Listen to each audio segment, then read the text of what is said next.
Allah. Jangan rayan-rayan, jangan berisik, tapi lagi live ini. Karena sama mama dulu, sama mama.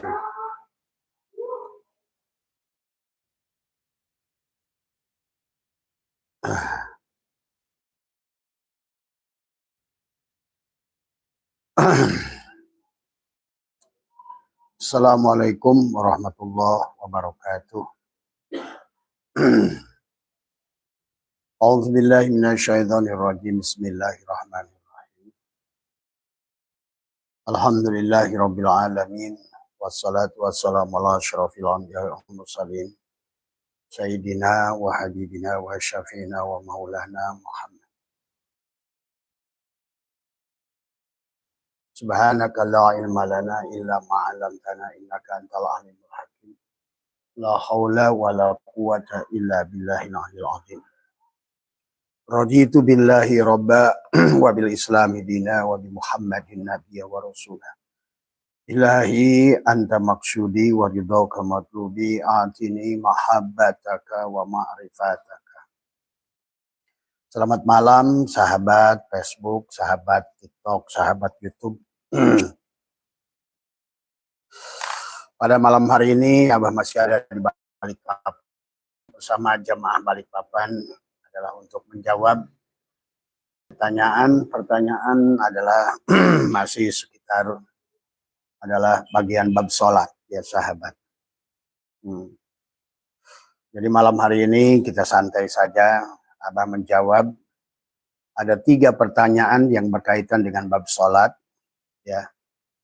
Yang pertama, bagaimana sholat syariat, thariqat, hakikat, dan ma'rifat supaya menjadi satu. Yang kedua tentang khusyuk dalam bab sholat. Bagaimanakah cara khusyuk dalam sholat? Yang ketiga adalah pertanyaannya adalah makna daripada sholat. Demikian ya sahabat, kurang lebih ada lebih dari 11 pertanyaan dalam bab sholat. Tapi insya Allah Abah jawab dengan 1 kali live ini, mudah-mudahan bisa terjawab, bisa dipahami tadi semua ya. Maka kenapa sholat adalah memiliki makna yang khusus sahabat? Maka dibagilah, ada sholat syariat, sholat maktubah, sholatul daim, dan sholatul wusta. Dalam Al-Quran Allah berfirman, hafidu ala sholawati wa sholatil wusta. Maka hafidu dan peliharalah. Hafidu ala sholawat. Maka di situ kita harus mengerti kata sholawat, kata sholat. Ala sholawati wa sholatil wusta. Nah mari kita pahami juga pertanyaan tentang sholat wusta. Sholat wusta adalah sebagian ulama syariat mengartikan sholat wusta itu adalah sholat asar. Karena dianggap dimulai adalah sholat awal itu subuh dan duhur. Maka pertengahan antara sholat 5 waktu, sholat maktubah, sholat wusta itu adalah sholat asar. Karena antara subuh dan duhur, kemudian di tengah-tengahnya adalah ada asar, dan di atasnya adalah maghrib dan isya. Tapi itu adalah pemaknaan sholat kalau dihitung sholat itu dimulai dari subuh sahabat. Nah ini kan menjadikan apa benar sholat itu awalnya subuh kan gitu. Nah inilah barangkali pada malam hari ini kita luaskan makna sholat. Maka sholat adalah secara dalil Al-Quran adalah perintahnya adalah tadi. Disuruh pelihara, hafidu ala sholawati wa sholatil wusta. Maka ada mana sholat, ada mana sholawat. Mana sholawat adalah sebetulnya sifat. Kalau dalam hakikat. Adalah tubuhmu, adalah Muhammad. Adapun sholat adalah Allah. Zat sesungguhnya. Maka secara ilmu ma'rifat, sholat itu adalah menyembahnya sifat kepada zat. Maka di dalam sholat ada syahadat, penyaksian sifat kepada zat. Penyaksian Muhammad kepada Allah. Itu sholat. Tetapi kalau yang tadi sholat syariat adalah sholatnya si sugus. Kalau Abah mengumpamakan adalah Adam, Muhammad, Allah. Adam Abu Jasad, Allah Muhammad Abu Ruh, adalah Allah adalah Abu Hayat. Maka dibagilah di dalam kopiko itu ada kopiko, ada gula, ada manis tadi semua. Maka sholat syariat adalah sholatnya si kopiko tadi semua. Maka disitulah sholat yang dibagi dengan sebut dengan waqt. Ada inna sholata kanat alal mu'minina kitabam mauquta. Ada sebut sholat maktubah, sholat yang ada waktunya. Nah, tetapi harus dipahami sebenar-benarnya sholat adalah bukan hanya itu, gitu kan tadi. Maka hafidu ala sholawati wa sholatil wusta. Tapi ada sholat yang di tengah. Yang di tengah inilah di dalam dada. Itulah merupakan sholatnya Muhammad. Sholatnya sifat. Sholat yang berkekekalan sebetulnya. Tapi nanti ada sholatnya zat. Dia menyembah dirinya. Dia memuji dirinya. Dia menyaksikan dirinya. Maka di dalam surat Toha, ana innani anallah la ilaha illa ana fa'budni wa aqimis salat li zikri. Makanya ada salat dan zikir, ada doa, as-salat, ad-doa dalam Fathul Mu'in.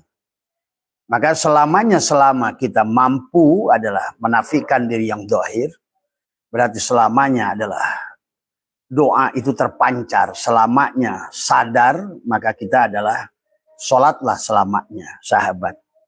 Maka mari kita luaskan dari gabungan pertanyaan sahabat-sahabat yang berkaitan mana sholat khusyuk. Maka kita pahami juga nanti ada yang disebut muqaranah bastiyah, ada muqaranah urfiyah, ada muqaranah tuziyah. Nah inilah juga. Kemudian ada apa itu yang disebut qasad, apa itu disebut ta'arud, apa itu disebut ta'in, apa disebut ihram, apa disebut mi'raj. Itulah kenapa as-salat mi'rajul mu'minin. Karena salat itu bimana mi'raj. Mi'rajnya dua mukmin. Bertemunya adalah ruh Allah. Bertemunya mukmin yang ditiupkan Allah pada dirimu adalah al-mu'min dan al-mu'min Allah. Tadi semua. Maka itulah as-salat mi'rajul mu'minin. Maka sahabat-sahabat yang bertanya adalah lebih dari 15 orang berkaitan dengan bab sholat. Kita santai saja sambil merokok tadi semua ya. Karena supaya dalam segala hal apapun yang kita lakukan adalah di mana doa. Karena itulah dalam Al-Quran itu doa ya sholat, sholat ya dikir. Dikir ya sholat, sholat ya doa. Maka sesungguhnya sholat itu bisa menghasilkan sebagaimana janji Allah ada rizki adalah mau'ud. Ada rizki yang besar. Ada rizki yang dijanjikan oleh Allah kepada orang yang sholat. Tapi kenapa selama ini sholat kita tidak ada menghasilkan rizki? Rizki ketenangan, rizki ilmu, rizki berupa harta. Karena sholat kita belum sholat. Itulah yang Nabi Muhammad sahabat ditegur oleh Malak Jibril atas perintah Allah. Ya Muhammad. Sampai ya. Maka kata Allah, anna rabbaka usalli. Nah itu. Hai Muhammad, akulah yang sholat. Nah ini sholat yang mana? Nah itu yang harus dipahami. Pada saat Nabi Muhammad zikir, karena sholat juga ada di makna li zikri, mengingat. Makanya tadi ada mazkur, ada azzikir. Seharusnya sholat itu adalah saling memandangnya mazkur adalah dan zikir. Saling memandangnya rozik wal marzuk. Saling memandangnya adalah tadi. Zat dan sifat sesungguhnya Muhammad dan Allah, gula dan manis dari semua ya, saling menyaksikan. Maka itulah di dalam sholat ada rukun fi'li, ada rukun qauli, ada rukun qalbi. Rukun qalbi adalah kita sudah tahu tadi semua, tetapi rukun fi'li dan sholat itu lebih banyak kepada rukun perbuatan tadi semua. Maka sesungguhnya dalam sholat maktubah tasdidnya kita takbir ini adalah penyerahan. Maka disinilah sebetulnya ada tasdidnya lafaz Allah. Antara dua tanganmu dan kepalamu. Berdirilah kamu sebagai alif. Karena pada dasarnya sholat itu adalah dari nur menuju nar, menuju hawaun, maun, turabun. Jadi menyadari cahaya Allah, cahaya nur kepada nar, alif. Dari tasjid menuju alif, alif menuju lam awal menuju lam akhir menuju hu. Maka sesungguhnya sholat itu adalah bergerak, sahabat, adalah dari Allahu nurus samawati wal ar. Allah menggunakan alif, hilangkan alifnya untuk kamu mendekat pada Allah supaya nanti zat saling memandang dengan sifat. Hilangkan alifnya Allahu nurus samawati wal ar. Sekarang masuklah hilangkan jadi lillahi ma fis samawati wal ar. Itu surat Ali Imran. Maka di dalam Al-Qur'an Allah menyebutnya Allah, menyebutnya lillah, menyebutnya lahu, menyebutnya kulhu tadi semua, ya. Nah itulah, maka di penghujung salat itu adalah sesungguhnya la sautun la harfun. Pada saat kamu sudah tidak lagi merasa salat tadi semua. Nah, tadi karena sudah tiada suara dan tidak huruf, tiada isyarah semua. Maka dari Allahu nurus samawati wal ar.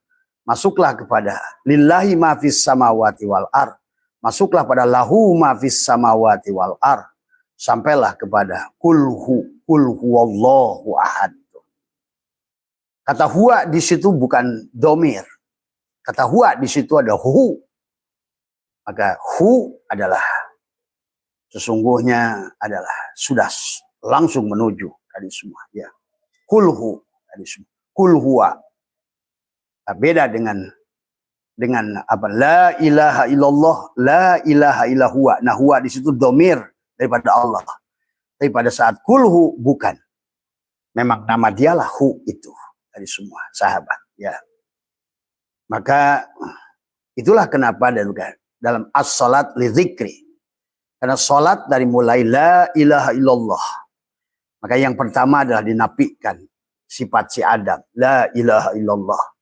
Masuklah la ilaha illallah. Dari jasad yang tadinya bergerak melakukan sholat. Menyadari jasad adalah makmum. Sebenarnya yang ada jadikan adalah hatimu sebagai imam. La ilaha illallah. La ilaha illallah. Masuklah la ilaha illallah. Masuklah sekarang mukhatab la ilaha illa anta. Maka disitulah saling memandang zat dan sifat. Saling menyaksikan zat dan sifat. Kalau seandainya adalah pada kopiko, setelah kamu hilangkan pengakuan pada kopiko, la hayyun, la ilmun, la sami'un, la basirun, la qadirun, la muridun, la mutakallimun, la mawjudun bihaqillallah. Maka sekarang ya adalah yang sholat si sifat Muhammad. Muhammadlah yang sholat. Siapa yang disembah? Zat. Siapa sifat? Adalah zat. Karena sebenarnya gula adalah manis. Maka disinilah dia mulai memandang pada sifatnya sendiri. Walaupun nanti di makom musyahadah tiada lagi sifat. Hilanglah sifat. Maka sesungguhnya zat memandang dirinya sendiri. La ilaha illa ana. Maka innani anallah la ilaha illa ana. Maka fa'budni, sembahlah aku. Maka itulah di dalam surat Yasin, wa anni buduni hada siratil mustaqim. Salat yang sebenarnya salat, aku adalah menyembah diriku sendiri. Aku menyaksikan diriku sendiri. Aku adalah memandang diriku sendiri. Maka sifat memandang pada zat, seperti lampu yang terang. Sesungguhnya bohlam itu adalah merupakan sifat. Setrum adalah zat. Maka sesungguhnya yang sholat sebenarnya adalah si setrum. Tapi nyata pada bohlam. Itulah dia berkata al-insanu sirri wa ana sirrahu. Wahai bohlam, kamu rahasiaku.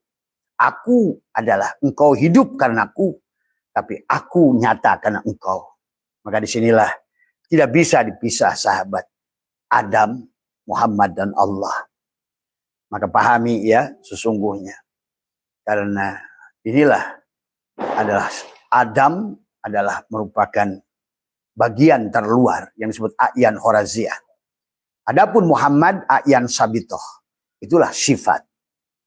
Dan sementara a'yan horaziyah sifat pada tubuhmu ini. Dia hidup, dia bergerak, dia diam. Semuanya adalah datang dari a'yan sabitoh.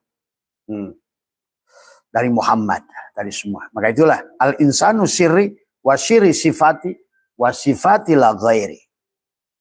Sesungguhnya adalah adalah apa namanya? Insanu sirri, insan itu rahasiaku. Dan rahasiaku adalah sifatku. Dan sifatku tiada lain daripada diriku. Manis itu adalah aku dan gula adalah sifatku. Maka gula tiada lain daripada diriku. Adapun Adam, kopiko adalah rahasiaku. Nama. Nah inilah sahabat ya. Maka bagaimana supaya si Adam itu khusyuk dalam sholat? Yang disebut khusyuk, tidak mungkin si Adam bisa khusyuk.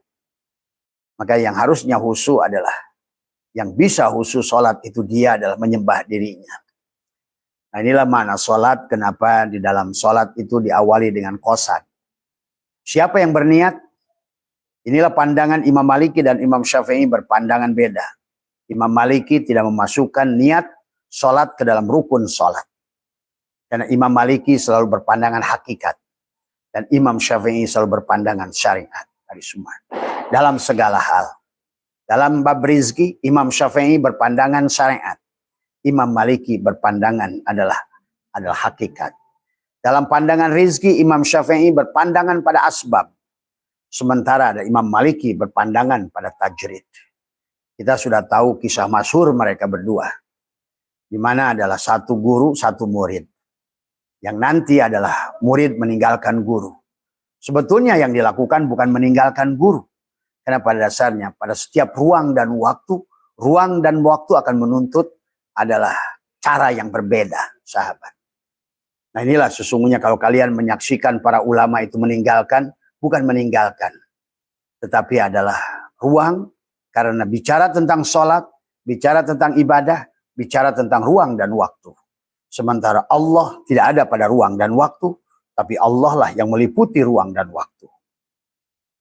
Itulah Allah bebas dari jihad. Allah tidak di depan, tidak di belakang, tidak di kanan, tidak di kiri, tidak di luar, tidak di dalam. Tapi Allah lah yang meliputi semua jihad. Tapi dia tidak ada pada jihad. Nah ini juga harus pahami. Maka disinilah kesempurnaan dalam ibadah itu tauhid.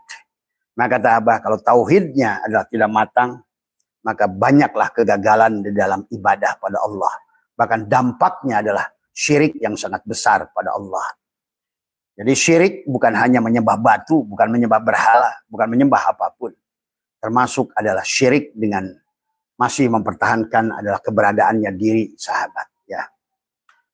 Maka Imam Syafi'i dan Imam Maliki dalam pandangan soal rizki kan kita sudah selalu kata Imam Syafi'i rizki itu harus dijemput. Tapi kata Imam Maliki adalah rizki itu adalah sesuatu adalah apa namanya bisa didatang tanpa dijemput. Itulah pandangan tajrid dan pandangan asbab. Maka di dalam kalimat hikam yang kalimat kedua, iradatu tajrida ma'iqamatillahi iyaka bil asbab. Kehendak banyak manusia untuk melakukan adalah tajrid, lepas dari ikhtiar, lepas dari usaha. Sementara Allah menghendaki kamu adalah asbab, adalah minasyahwatil khafiyah, adalah syahwat yang tersembunyi. Tapi wa iradatu tajrida ada asbab adalah pada saat Allah sudah menghendaki kamu adalah kehendakmu untuk asbab. Ma'iqamatillahi fi tajridi, sementara Allah menghendaki kamu dalam tajrid adalah inhitatun, adalah anil himmatil aliyah, adalah merupakan turunnya martabat. Maka disinilah di dalam sholat sekalipun, maka dua pandangan ulama ini berbeda. Imam Syafi'i dan Imam Maliki. Maka marilah sahabat kita luaskan, karena tadi yang pertanyaannya tentang apa itu sholatul daim, sholatul wusta, sholat maktubah. Apa itu sholat syariat, apa itu sholat thariqat, apa sholat hakikat, apa sholat ma'rifat. Apa itu mana sholat, kenapa sholat disebut dzikir, kenapa sholat disebut doa. Karena tadi doa itu dari kata da'a yada'u, maka mematikan. Sesungguhnya pengakuan pada si Adam, si Kopiko, biarkan yang sholat itu sifat. Karena manusia itu tidak punya sifat, ingat itu. Tapi manusia sekarang adalah merampok sifat Allah, merasa wujud, merasa hidup, merasa melihat, merasa mendengar. Itulah persoalan kita hari ini. Maka kenapa sholatnya tidak berdampak? Karena masih tidak tersambungnya hubungan adalah antara abid wal ma'bud. Si abid tidak sadar bahwa ma'bud itu meliputi dirinya. Si marzuk itu tidak sadar bahwa roziklah yang meliputi dirinya.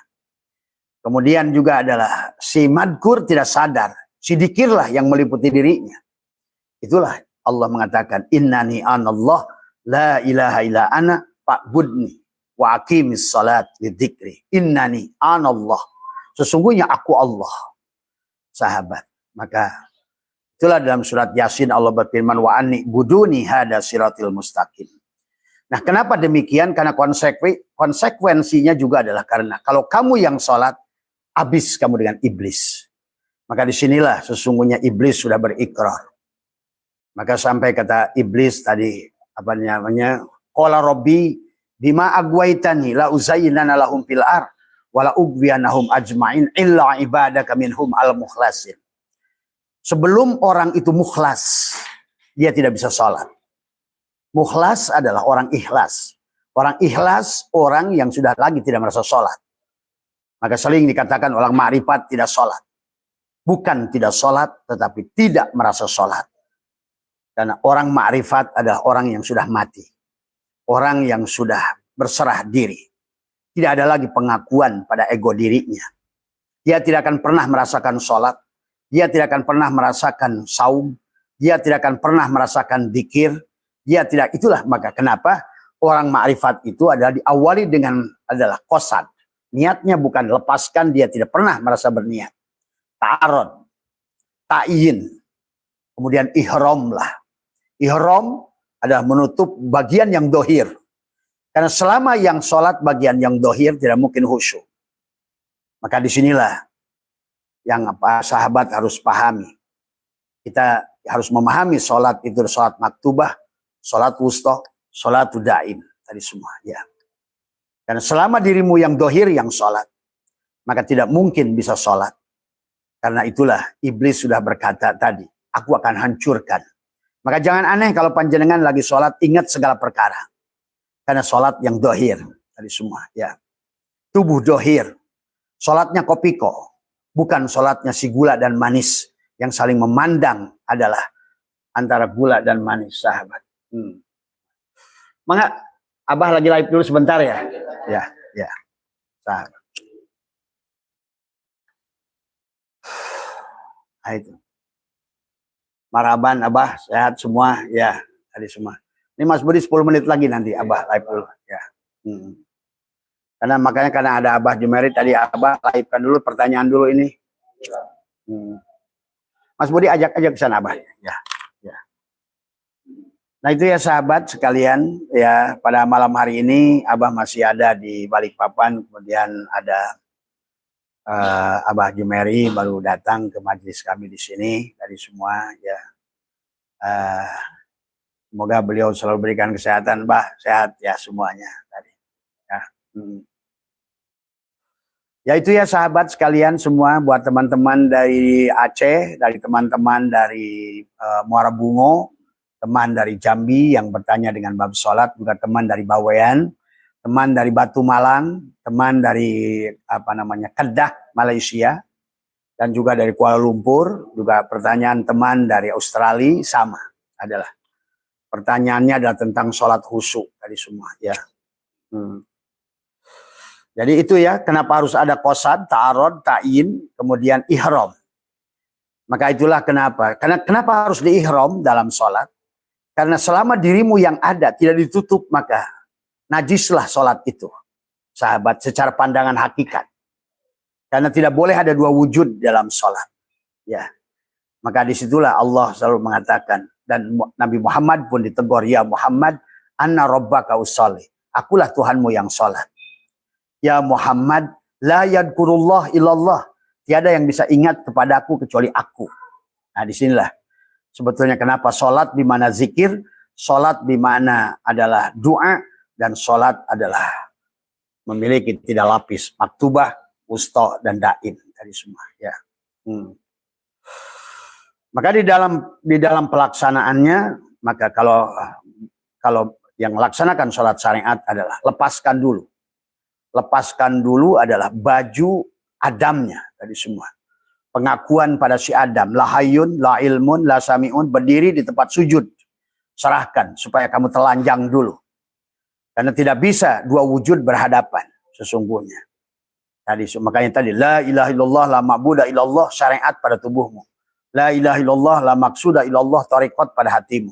La ilaha illallah la matluba illallah hakikat pada ruhmu. La ilaha illallah la maujuda illallah adalah pada sirmu. Maka di penghujungnya zat yang menyembah sifat, sifat yang menyembah zat. Walaupun makom musyahadah sudah tidak lagi sifat. Karena sifat sudah lebur pada zat. Ibaratkan adalah kelupasan bawang. Lapisan pertama masih bawang, lapisan kedua masih bawang, ketiga pun bawang. Maka pada saat habis kupasan hanyalah bau yang ada. Hanya rasa yang ada. Jadi itulah kenapa ada takbiratul ihram. Kita harus mengihram. Maka pada saat mengangkat Allahu Akbar. Akbarnya Allah bersamaan dengan tertutupnya dirimu yang dohir. Karena pada saat belum tertutup dirimu yang dohir, Allah itu tidak akbar dengan adanya kamu. Dan dia tidak hadir dengan adanya kamu. Itulah Nabi bersabda, la sholata illa bihuduril qalbi. Tiada sholat yang tiada hadirnya hati. Dan demikian pula Nabi bersabda, la sholata illa bima'rifatil ma'bud. Tiada sholat bagi yang tidak mengenal yang diibadahi. Kalau kamu belum mengerti antara abid wal ma'bud itu wahid. Rozik wal marzuk itu wahid. Khalik dengan makhluk itu wahid. Adalah zikir dengan madkur itu adalah wahid. Maka di situ ada syirik berarti. Maka itulah Allah mengingatkan faman kana yarju liqa'a rabbih falyamal amalan sholih wala yusyrik bi ibadati rabbih ahada. Dan jangan kau duakan Allah di dalam menyembah kepadanya. Itulah kata Allah. Karena innallaha la yaghfiru ayyushraka bih. Allah tidak akan mengampuni dosa syirik. Maka sahabat, maka dalam sholat adalah sangat penting bagaimana kita memahami tadi. Maka kenapa ada muqaranah bastiyah, urfiyah, tuziyah, supaya Allah itu akbar bersamaan dengan Allahu Akbar. Akbar itu pada saat kolbumu. Maka dalam takbiratul ihram para ulama mengajarkan Allahu Akbar setelah kosong pada hatimu. Ma fi qalbi ghairullah nur Muhammad sallallahu la ilaha illallah. Bagaimana la ilaha illallah? Harus masuk la ilaha illa huwa, la ilaha illa anta, sampailah la ilaha illa ana. Maka sesungguhnya dalam sholat itu ada balasan yang luar biasa. Ada rizki mau'ud. Dan Allah mengatakan wa'mur ahlaka bis sholat. Dan perintahkan ahlimu untuk melaksanakan sholat. Adalah wastabir alaiha, dan sabarlah. Artinya sholat yang sabar itu pada saat engkau tidak merasakan sholat. Tidak melakukan sholat.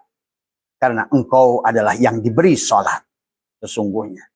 Inilah pandangan Imam Maliki lebih kepada tauhid, lebih kepada hakikat daripada pada syariat, sahabat. Ya. Maka disitulah kita bagaimana ada rukun fi'li, rukun qauli, rukun qalbi adalah menyatu. Sesungguhnya yang ingin dilihat dari gerakan adalah pada saat engkau takbir, engkau adalah membuat tasjidnya, berdiri alifnya, ruku lam awalnya, sujud lam akhirnya, duduk adalah huknya. Engkau telah melukiskan lafaz Allah dengan tubuhmu, tanpa ucapan, tanpa dengan la syautin, la harfin, tanpa suara dan tanpa huruf. Wujudlah Allah pada wujudmu. Muhammadlah yang sholat. Mim ha mim dal.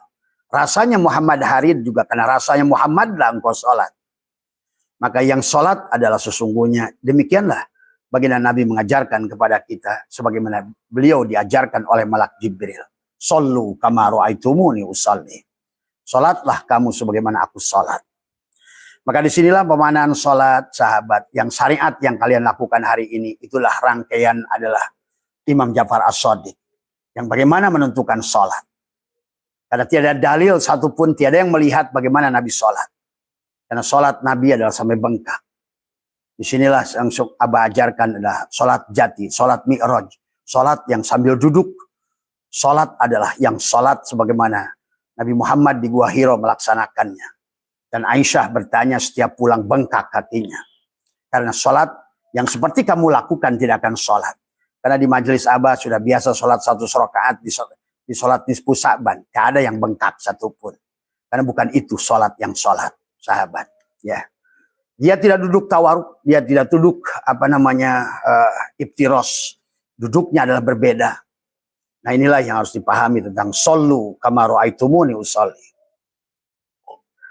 Maka jangan coba-coba menentukan kebenaran sebuah sholat kalau kamu belum menyaksikan pemilik sholat itu sendiri dari semua. Ya. Nah itulah ya Mas Adi, Mas Ibrahim yang dari Bawean. Demikian pula siapa Pak Budi yang dari Sydney ya tentang bab sholat. Pada dasarnya dan sholat adalah dikir ada doa. Dan dalam sholat itu sebetulnya ada pahala ajron adima. Pahalanya ada rizki yang besar. Dan rizki yang besar itu adalah bukan surga. Bukan rizki dunia. Tapi Allah sendiri.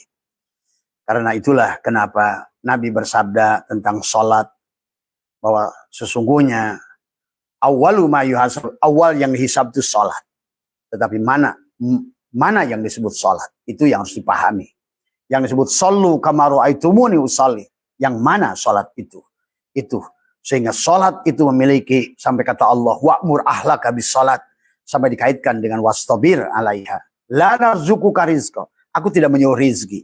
Maka bagi orang yang sholat sebetulnya adalah, ada rizki mau'ud. Dan rizki itu wal akibatul taqwa. Akibat daripada takwa. Akibat dari telanjang. Dari semua. Ya. Pada saat kita telanjang, kita sholat itu harus telanjang. Dari semua. Ya. Itulah penyerahan di tempat sujud. La hayyun, la ilmun, la sami'un, la basirun, la qadirun. Itu menyerahkan lapisan terluar dari dirimu. A'yan khoraziyah, sifat Adam. Supaya yang sholat adalah sifat kepada zat Muhammad. Gula kepada manis. Dialah yang sedang menatap, yang sedang mewajah dari semua sahabat. Sampailah nanti di makom ihsan al-ihsanu antabudallahu ka'annaka tarah. Berarti kalau sudah begitu, engkau sholat sudah melihat Allah. Aku menyembah pada Tuhanku. Seolah-olah aku melihat Tuhanku. Di situ ada kata innaka. Pak innaka. Apa namanya? Antabudallahu ka'annaka. Sebetulnya ka'annaka itu seolah-olah. Karena memang bukan kamu lagi yang melihat. Karena seolah-olah kamu yang melihat. Karena pada dasarnya pada saat kamu melihat, dialah yang sedang melihat lewat matamu. Pada saat kamu mendengar, dialah yang mendengar lewat telingamu. Pada saat kamu bergerak, dialah yang bergerak lewat kudrat iradat pada tubuhmu. Maka disitulah sesungguhnya sempurnalah tubadilmu. Dari qasad, ta'arad, ta'in, ihram, mi'raj. Mi'raj itu hilanglah diri dohirmu, yang ada diri batinmu adalah Muhammad. Karena pada diri Adam, yang dohir ada batin. Batinnya Adam itulah Muhammad. Tapi Muhammad itu dohir di dalam batinnya Adam. Tapi batinnya lagi di dalam Muhammad itu ada Allah. Maka tadi di dalam kopiko ada gula. Di dalam gula ada manis. Tapi tiga-tiganya tidak bisa kamu pisahkan. Maka itulah hafidu ala salawati wa salatil wusta. Ada salat maktubah, salat wusta, salat daim. Dalam satu gerakan tadi semuanya. Nah bagaimana pengerjaannya? Tadi kata Allah. Bagi orang yang ulul albab dari semua. Maka kata Nabi di dalam sodrunmu ada kolbun. Dalam kolbunmu ada fuadun. Dalam fuadmu ada syagofun. Dalam syagofmu ada lubna. Itulah ulul albab. Siapa dia? Alladzina yadkurun Allah qiyamau wa qu'udaw wa ala junubihim. Yang mana sudah sholat dalam keadaan berdiri. Dalam keadaan duduk. Dalam keadaan jongkok, berbaring, ngoronang. Apapun. Kalau kamu sudah mengerti. Sesungguhnya sholat itu berarti bukan hanya sebatas gerakan ngangkat tangan, menyimpan tangan di dada, ruku, itidal, sujud. Berarti apapun pada saat engkau berdiri, duduk, jongkok, berbaring. Maka itulah sholat tidak boleh ditinggal sebenarnya. Nah kalau begitu sholat yang mana yang tidak bisa ditinggal ini? Karena orang stroke pun harus sholat. Orang sakit pun harus sholat. Maka itulah kenapa sebagian ulama mengatakan tidak boleh mengkodo sholat. Karena sholat itu tidak bisa ditinggalkan. Selama kamu sadar pada hirup. Tadi. Alladzina yadkurunallaha qiyamau wa qu'udaw wa ala junubihim. Maka kalau kamu bisa berdirilah. Kalau nggak bisa duduklah. Kalau nggak bisa berbaringlah. Kalau nggak bisa berbaring maka isyarah. Nah itu artinya nggak boleh ditinggalkan. Itulah maka sesungguhnya. Berarti sesungguhnya mengingat Allah itu bisa sambil duduk. Bisa apapun. Selama sadar. Maka itulah perintah sholat itu akimis sholat. Akim dari fi'lun amrin ya aqoma yuqimu iqamatan bimana muta'adi. Artinya tidak boleh putus. Artinya sholat itu selama kamu harus sadar Maka itulah dalam wudhu ada istinsak, istinsar, napas masuk, napas keluar, masukin air, membuang air. Sebetulnya isyarahnya bukan tentang memasukin air. Maka sholat yang sholat membutuhkan adalah sholat wudhu syariat dan wudhu hakikat. Wudhu syariat dengan 7 air mutlak, air sumur, air sungai, air hujan, air salju, air es. Kalian sudah paham tentang 7 air itu. Tapi kalau kau cuci dengan air itu dalam kifayatul akhyar, maka sebetulnya kau belum sholat. Karena tidak bisa Allah menyambung dengan dirimu kalau pada saat engkau cuci tanganmu. Tidak bisa engkau bersambung dengan Allah pada saat kau kumur-kumur dengan 7 air mutlak itu. Tidak bisa kau melakukan sholat pada saat kau basuh wajahmu dengan air itu. Dan kau juga tidak bisa sholat pada saat engkau. Tetapi yang sesungguhnya dipadukan antara wudhu syariat dan wudhu hakikat. Apa itu wudhu syariat? Tadi, mencuci tangan sesungguhnya mengembalikan. Tubadil. Dari sifat tangan adalah kepada kudrat iradat. Yang harus dikembalikan pada wudhu itu kudrat iradat sampai hilanglah tanganmu. Yang harus dikembalikan pada kaki itulah kudrat iradat sampai hilanglah kakimu. Yang harus kau kembalikan pada wajahmu, hilanglah wajahmu itu. Yang harus dikembalikan pada kumur-kumur itu kalamnya Allah, maka hilanglah mulutmu itu. Yang harus kau kembalikan di dalam mencuci telinga adalah kembalinya sifat sama, maka hilanglah telingamu itu. Yang mengusap kepada ilmu otak juga sama. Hilanglah ilmu itu. Itulah wudhu. Makanya la tahsulu, la yamasuhu ilal mutahharun. Tidak akan bisa kau menyentuhnya kecuali kau sucikan. Bagaimana mensucikan? Telanjangkan, kosongkan. Karena ada satu bagian saja yang masih kau akui, kau belum akbar dan Allah tidak akan hadir pada saat sholatmu itu. Maka itulah sholat yang demikian adalah sholat mati. Ayam mati, dikasih makan kayak apapun, tidak akan tumbuh. Pohon duren yang mati, dikasih pupuk kayak apapun, tidak akan berbuah. Itulah sholat yang mati. Itulah Nabi bersabda, la sholata illa bima'rifatil ma'bud. La sholata illa tasyihu ibadah illa bima'rifatil ma'bud. Harus mengerti yang disembah abid wal ma'bud wahid, rozik wal marzuk wahid, zikir wal mazkur wahid, khalik dengan makhluk adalah. Maka ada 2 masjid yang harus kamu lakukan. Tubuhmu ada masjid syariat. Tetapi hakikat yang paling utama adalah masjid hakikat. Hafidu ala salawati wa salatil wustu. Sebelum kau sholat di dadamu itu, sholatmu di masjid itu pun hanya masjid ad-dirar. Tidak akan menghasilkan apa-apa. Karena sebenarnya adalah masjidnya ada dalam dadamu. Jadikan dulu adalah hafidu, innama ya'muru masyajidallah. Tubuhmu lah masyajidallah. Jantungmu lah masyajidallah.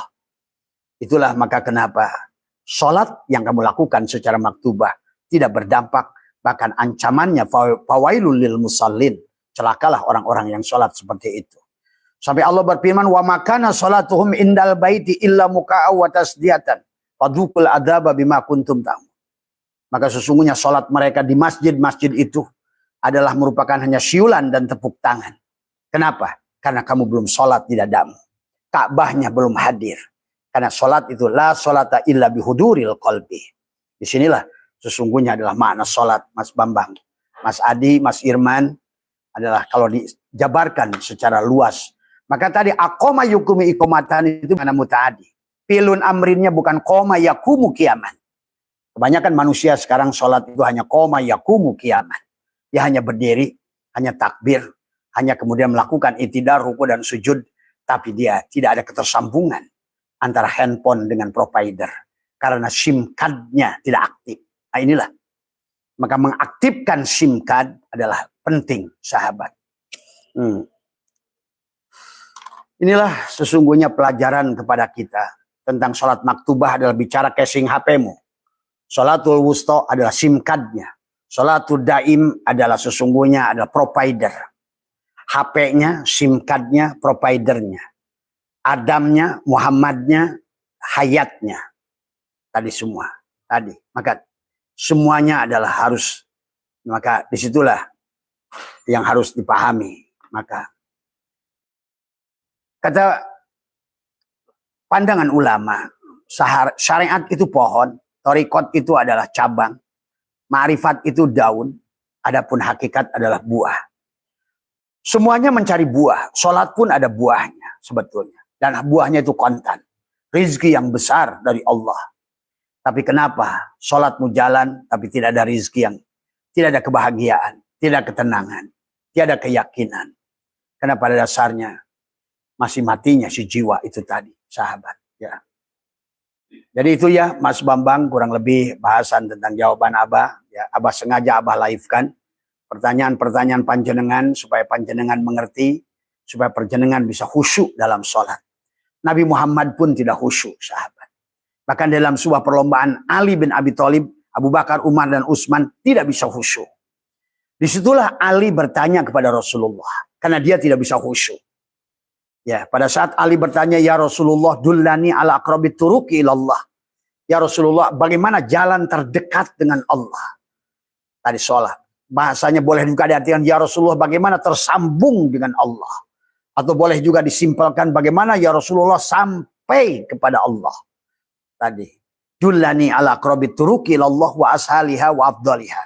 Tapi yang paling mudah dan paling afdal. Nah, disitulah sesungguhnya Rasulullah mengajarkan pada Ali. Karena pada saat Rasulullah memberikan perlombaan sholat, Ali adalah seorang pemuda yang hampir lulus pada saat di penghujung sholatnya. Karena Rasulullah sudah berjanji memberikan surban hijau. Maka terbayanglah oleh Ali tujuan daripada sholat, batalah Ali dalam khusyuknya itu. Maka disitulah Ali bertanya, ya Rasulullah, bagaimana cara kita kembali pada Allah? Cara tersambung dengan Allah. Was'aliha wa afdaliha, yang mudah tadi. Tekuk lidah, rapatkan gigi. Kembali amaliyahnya cuma itu. Al-mutu qabla antamutu. Maka kenapa di dalam takbiratul ihram tadi adalah dari mulai qasad, ta'arud, ta'in, ihram, mi'raj, munajat. Siapa yang munajat? Sifat. Kepada siapa? Kepada zat. Siapa sifat? Kalau di dalam kopiko adalah gula. Siapa sifat di dalam dirimu adalah Muhammad. Tadi. Siapa zat? Ya hidup hayatmu itu. Allah. Tadi semua. Ya. Dan dirimu, siapapun namamu, Umar, Ujang, Ahmad, itu Adam. Sesungguhnya. Maka tidak bisa sholatnya Adam. Inilah yang harus dipahami oleh kita. Maka setelah munajat ada tubadil. Nah itulah. Kenapa tubadil? Isim fa'il berubah jadi isim maf'ul.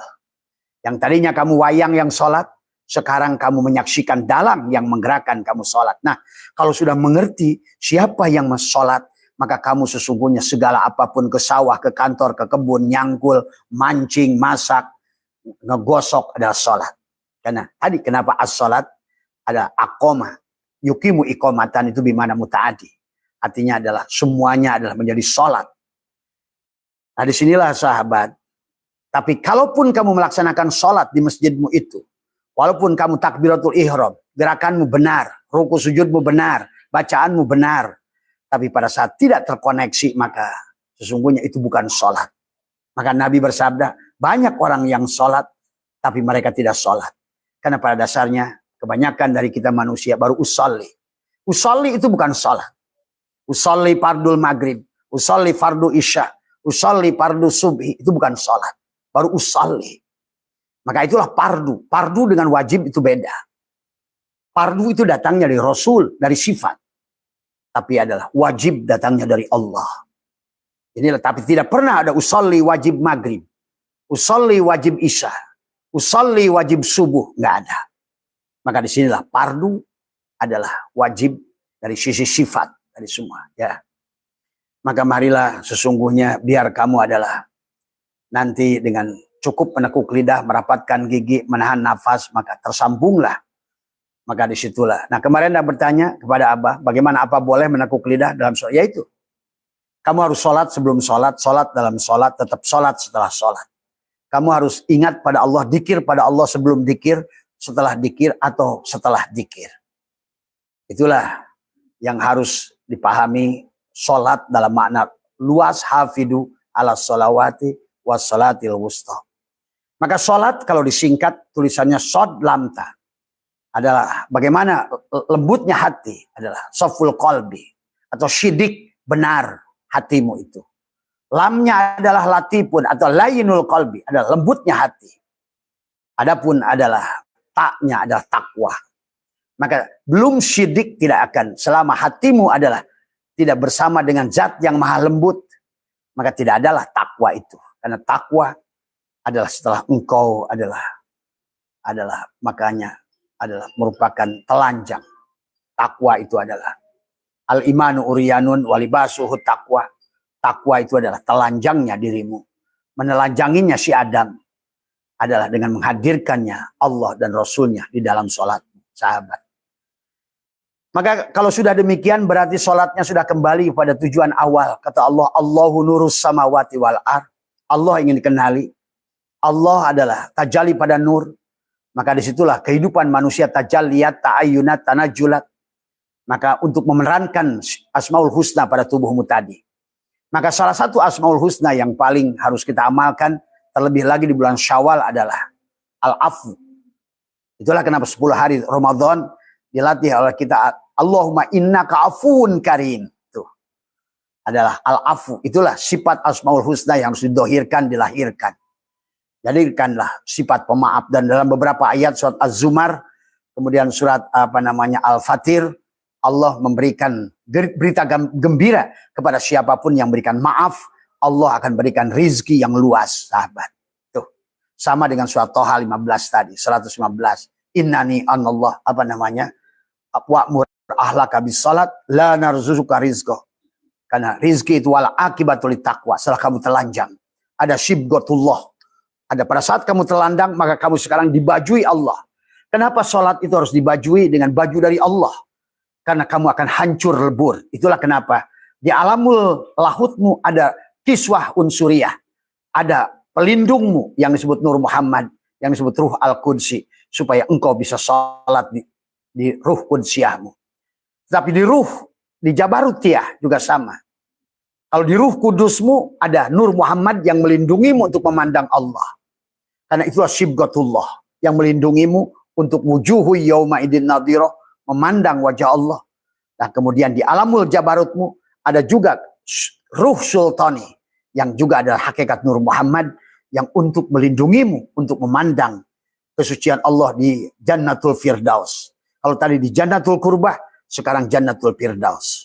Tetapi pada hatimu di alamul malakut ada kiswah juga yang melindungimu yang disebut dengan ruh ruhani supaya engkau tidak hancur memandang wajah Allah di alamul malakut. Tetapi kemudian di alam mulki pun kau harusnya memandang wajah Allah dengan ruh jismani pada jisimmu. Maka setiap lapisan itu sholat, sahabat. Maka ada sholat pada sapir syariat, maka balasannya surga Jannatul Ma'wah. Adalah merupakan surga untuk tubuhmu, surga untuk penglihatanmu, untuk perutmu, untuk di bawah perutmu. Ada bidadari, ada dipan dari emas, ada yakut jabarzut, ada buah-buahan, ada sungai-sungai. Itulah sekarang yang kau bisa nikmati dengan ruh jismani. Nah, hari ini kau sudah bisa memandang adalah sebetulnya adalah kemanapun kau hadapkan setelah engkau benar-benar sholat, setelah engkau telanjang, maka engkau ada syibghatullah, ada laburan. Itulah kenapa di penghujung Idul Fitri itu engkau adalah lebaran. Ada lebaran karena ada laburan tadi semua, ya. Karena engkau sudah betul-betul sholatul wusta dan sholatul daim, dan engkau sudah celup oleh Allah untuk selalu memandang wajahnya. Wujuhu yawma idin nadhirah. Maka kemanapun kau hadapkan hari ini, sebetulnya ada surga tanpa susu, tanpa bidadari. Itu yang dikatakan, mala ainun ra'at, mala udunun sami'at, wala khatara. Hari ini kau sudah bisa menatap wajah dia pada alam lahutmu dengan ruh al-qudsimu hari ini. Bersamaan dengan itu ruh sultanimu bisa menikmati adalah Jannatul Firdaus. Tapi bersamaan dengan itu alam malakutmu, ada ketenangan batinmu, ada Jannatul Naim di hatimu, ketenangan, kedamaian. Tapi kata Syekh Abdul Qadir, di luar tubuhmu ada Jannatul Ma'wah. Surga untuk menikmati buah-buahan, anggur, apel, durian, gadis-gadis cantik, semuanya. Ada kendaraan yang bagus, itulah bidadari, hurun in. Apapun yang membuat takjub matamu, apapun yang membuat matamu bahagia, apapun yang membuat telingamu bahagia, apapun yang membuat perutmu bahagia, di bawah perutmu bahagia, itulah yang disebut dengan Jannatul Ma'wah. Yang bisa kau, itu setelah engkau sampai pada Sidrah Al-Muntaha. Lihatlah surat Al-Quran, surat An-Najm. Di sebalik Sidrah Al-Muntaha ada Jannatul Ma'wah. Di sebalik kesadaran yang sempurna pada sholatmu itu, di dunia ini sebetulnya adalah dunia ini akhirat. Maka itulah kenapa Allah selalu menyuruh kepada kita, jangan tertipu dengan dunia ini. Wa mal hayatud dunya illa la'ibun wa lahwun. Wa mal hayatud dunya illa mata'ul gurur. Jangan tertipu dengan apa yang nampak kelihatan oleh dohirmu. Tapi lihatlah yang di sebaliknya, maka kau sudah bisa merasakan surga sekarang, saat ini. Dengan 4 lapis tubuhmu, dengan 4 lapis tingkatan surga pada setiap lapis ruhmu itu. Ya sahabat. Jannatul ma'wa, jannatul na'im, jannatul firdaus, jannatul qurbah. Hanya istilah saja. Padahal itu hanyalah rest area. Hanyalah rest area yang bisa kamu lewati, yang bisa kamu rasakan. Rest area yang tidak boleh kamu lupakan, sahabat. Ya. Maka itulah kenapa di dalam Al-Quran begitu gamblang Allah menjelaskan tentang surga ini. Ya. Barangkali itu saja Mas Bambang untuk sementara. Yang tentang insya Allah besok pagi kalau ada kesempatan Abah bahas lagi tentang bab sholat. Dari semua, bagaimana menurut pandangan Imam Ghazali? Dari semua. Apa sebut sholat wusta, sholat daim? Ya. Apa menurut pandangan Tuan Abdul Qadir tentang sholatul wusta, sholatul daim? Dan demikian pula adalah sholat maktubah semuanya. Ya. Berarti sholat maktubah, sholat Adam. Sholatul wusta, sholatnya Muhammad. Sholatul daim, sholatnya Allah. Tuh. Adam, Muhammad, Allah adalah sesungguhnya satu titik yang sama pada dirimu. Tuh. Bagaimana menyatukannya. Insya Allah besok pagi kita akan bahas supaya sholat ini sudah betul-betul dengan sholat kamu bisa merasakan nikmatnya hidup, sahabat. Ya. Maka sesungguhnya inilah Abah saya itu sedang menikmati surga dari buah sholat. Ya. Karena sholat adalah dikir, dikir adalah doa, doa adalah sholat, sholat adalah dikir. Nah, itu nggak bisa dipisahkan. Ya. Jadi sesungguhnya pada saat kita sudah wabtaghi fima ataqallahu darul akhirah. Pada saat apa yang sudah dianugerahkan Allah apapun di dunia ini, maka semua jadikan negeri akhirat. Tuh. Maka yang tadinya fana menjadi bako. Tetapi tidak disebut bako pada makhluk, disebut abko. Wal akhiratu khairu wa abko. Disebut ibadah itu abko kalau akhirnya Allah. Wal awal Allah, syariatnya Allah, tarekatnya Allah, hakikatnya Allah, ma'rifatnya Allah. Itu abko. Karena untuk membedakan kamu dengan Allah. Dulu Allah sendiri, kemudian diadakan makhluk. Maka segala makhluk itu adalah ada awalnya. Tetapi kemudian setelah Allah adakan, maka tidak ada lagi. Selalu ada. Itulah yang harus kamu pahami. Maka disebutnya kembalinya makhluk pada Allah itu disebut abqa. Wal akhiratu khairu wa abqa. Allah adalah bako, kamu adalah abqa, kekal. Maka tadi kalau seandainya surga itu makhluk, kalau hanya makhluk fana. Neraka itu juga makhluk, kalau yang makhluk fana. Tetapi segalanya menjadi kekal. Karena kekalnya Allah. Karena kamu sudah kembali kepadanya sempurna. Abqa wal akhiratu khairu wa abqa. Ya inilah sahabat, maka itulah Abah selalu jelaskan tentang bagaimana sebenarnya Allah sudah merancang kamu untuk bahagia. Bagaimana Allah ingin membuat seluruh makhluknya bahagia. Karena dasarnya wujudnya kamu adalah bukan wujudnya kamu. Maka sebetulnya adalah sesungguhnya mungkin marah Allah itu. Allah tidak akan marah pada saat kamu hidup ini kecewa, miskin, gelisah, mengeluh. Bagaimana? Kata Allah, aku malu sebagai Tuhan. Aku malu sebagai Razik pada saat marzukku adalah sesungguhnya adalah tidak menyadari kehadirannya. Tolong dek, jangan dulu ribet ya. Pada saat marzukku adalah tidak dari semua ya.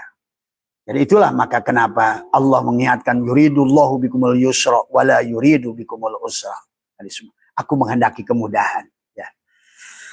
Jadi mari sahabat, itu saja barangkali yang bisa Abah sampaikan karena Abah ada tamu, kemudian juga ada guru Abah hadir di sini, kemudian sesungguhnya karena itulah Abah dahulukan, tadinya mau live jam 9, tapi karena ini mudah-mudahan walaupun Abah nggak pegang kitabnya, tadi nggak sempat buka kitab ini semua ya, tapi mudah-mudahan bisa difahami, bisa dicerna. Karena sesungguhnya di dalam sholat itu ada kebahagiaan. Nah itu. Maka nanti sholat bukan lagi kewajiban, tapi kebutuhan. Pasti kamu haus, tapi sholat yang mana? Nah itulah harus dipahami ya. Jadi kalau sholat yang pakai ruku i'tidal itu mungkin tidak akan membuat kamu apa namanya, ketagihan. Maaf. Ini harus dipahami tadi semua. Karena ada sholat yang sebetulnya Nabi Muhammad bengkak melakukannya, tapi saking asyiknya beliau melakukannya, karena itu adalah menyadari tentang menghadirkan Allah. Duduk yang benar, menutup dua mata, menutup dua telinga, menutup lubang hidung, menutup mulut, maka disitulah engkau banyak menyaksikan jalan-jalan. Engkau akan menyaksikan pemandangan, engkau akan menyaksikan kisah hidup dirimu, bahkan engkau akan menyaksikan tentang kisah hidup dunia. Bahkan engkau bisa berhubungan dengan siapapun yang hidup di zaman manapun. Sahabat. Nah inilah kalau kerti mana sholat. Tadi semua ya. Mohon maaf atas kekurangan. Wallahul muwaffiq ila aqwamit thoriq wal minkum. Assalamualaikum warahmatullahi wabarakatuh.